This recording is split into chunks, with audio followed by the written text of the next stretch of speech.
पिता परमेश्वर की सच्ची कहानी। आप पिता परमेश्वर को याद करते हैं, मगर क्या यह सही है? आप जब परेशान हो, आप जब समस्या में हो, तभी उन्हें याद किया जाए, जबकि आप कभी भी उन्हें याद कर सकते हैं। लेकिन शायद आप ऐसा नहीं कर पाते हैं क्योंकि आपको लगता है आपके पास समय नहीं है, जबकि इस व्यस्त जिंदगी में आपको कुछ समय निकालना होता है। अगर आप ऐसा करते हो तो पिता परमेश्वर आपकी मदद ज़रूर कर सकते हैं, क्योंकि जब कोई लालच नहीं होता है तब आपको मदद मिल जाती है। जब तक आप अपने अंदर लालच को रखते हैं, आपको मदद नहीं मिल सकती है। आप ऐसा सोच सकते हैं, मान लीजिए आपके पास कोई आदमी आता है, वह आपसे मदद मांगता है, आप उसकी मदद कर सकते हैं, मगर आप अपना फ़ायदा खोजते हैं। जब आपको अपना फ़ायदा नज़र आता है, आप उसकी मदद करते हैं, क्योंकि आपको लगता है आप उसकी मदद करते हैं तो आपको फ़ायदा हो सकता है। मगर क्या यह सही है? जबकि आप उसकी मदद अपने फ़ायदे के बारे में बिना सोचे भी कर सकते थे, लेकिन आप नहीं करते हैं, क्योंकि आज की दुनिया में लालच बहुत बढ़ गया है। यह लालच कुछ नहीं करने देता है, आपको एक नई परेशानी में डालता है। इसीलिए आप जो भी काम बिना लालच के करते हैं वह बहुत अच्छा होता है। ऐसा आप कर सकते हैं क्योंकि यह आपके हाथ में है, मगर आप करते नहीं हैं। वैसा ही है, जब आप समस्या में आते हैं तो आप पिता परमेश्वर को याद करते हैं, उनसे कहते हैं मेरी समस्या को दूर कर दें, मगर क्या आपने किसी की समस्या को दूर किया है? अगर आप बिना लालच के समस्या को दूर कर देते तो आपकी समस्या भी कुछ समय के लिए ही होती है। इसीलिए आपको यह सोचना चाहिए आप क्या कर रहे हैं। अब हम अपनी कहानी में आगे बढ़ते हैं। यह कहानी एक आदमी की है।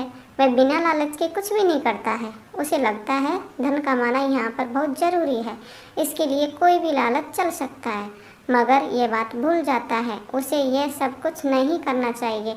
वह अपने घर जा रहा था, तभी रास्ते में उसे एक लड़का मिलता है। वह बहुत भूखा था, उसके पास अच्छे कपड़े नहीं थे, वह पुराने कपड़े पहने हुए थे, सिर्फ भोजन की मांग कर रहा था। वह आदमी कहता है कि तुम लड़के को आराम से काम कर सकते हो, तुम भीख मांग रहे हो, जबकि यह अच्छी बात नहीं है। वह लड़का कहता है मैंने बहुत बार काम की तलाश की है, मगर मुझे देखकर कोई काम नहीं देता। उन्हें लगता है मैं अच्छा नहीं दिखता हूँ, मैं उनका नुकसान कर सकता हूँ, यही वजह है कोई भी मुझे काम नहीं देता। वह आदमी कहता है हर बार झूठ बोलना अच्छा नहीं होता है, तुम काम करना नहीं चाहते हो, बहाने बना रहे हो। वह लड़का कहता है आप मुझे काम दे सकते हैं। यह सुनकर वह आदमी कहता है तुम यहाँ से भाग जाओ, नहीं तो मुझे गुस्सा आ सकता है। यह सुनकर वह लड़का चला जाता है। उस आदमी ने उस लड़के की मदद नहीं की थी, क्योंकि उसे कोई भी फ़ायदा नज़र नहीं आ रहा था, मगर वह मदद कर सकते, लेकिन उन्होंने नहीं की थी। उस लड़के को भोजन भी नहीं दिया था। वह आदमी लालच की मांग करता है, जबकि ठीक नहीं है। तभी कुछ दिन बीत जाते हैं। वह आदमी बहुत अधिक धन लेकर घर जा रहा था। उसे खबर नहीं थी कि यहाँ चोर छुपे बैठे हैं। वह आदमी के सामने आते वह बहुत डर जाता है। वह कहता है मेरे कुछ नहीं किया, तुम कौन हो? वह सभी कहते हैं हम चोर हैं, जो तुम्हारे पास है वह हमें दे दो। यह सुनकर वह आदमी पिता परमेश्वर को याद करता है, उनसे कहता है कि मुझे बचा लो, आज ये मेरा धन ले सकते हैं, मुझे सब कुछ बेच कर आया हूँ, इसके बाद मेरे पास कुछ भी नहीं रह सकता है। तभी चोर कहते हैं अब कुछ नहीं होने वाला, तुम यह सब कुछ हमें दे दो।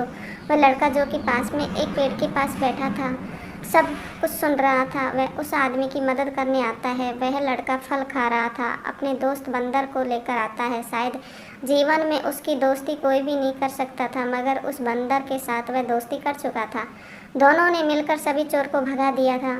अब वह आदमी देखता है ये तो वही लड़का है जिसको मैंने भोजन भी नहीं दिया था, तब भी उसने मेरी मदद किया। आज उस आदमी को लगता है कि उसने अच्छा नहीं किया था, मगर आज इस लड़के ने अच्छा कर दिया है। यह सब कुछ उसने क्यों किया है? वह उस लड़के से पूछता है। वह लड़का कहता है कि मुझे एक बात पता है कि मेरे पिता परमेश्वर ने सभी को मदद करने भेजा है।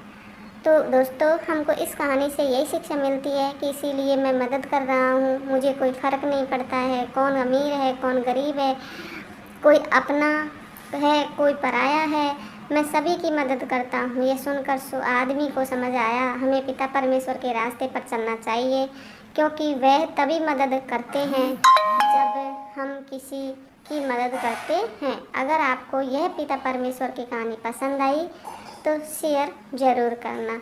ओके बाय दोस्तों।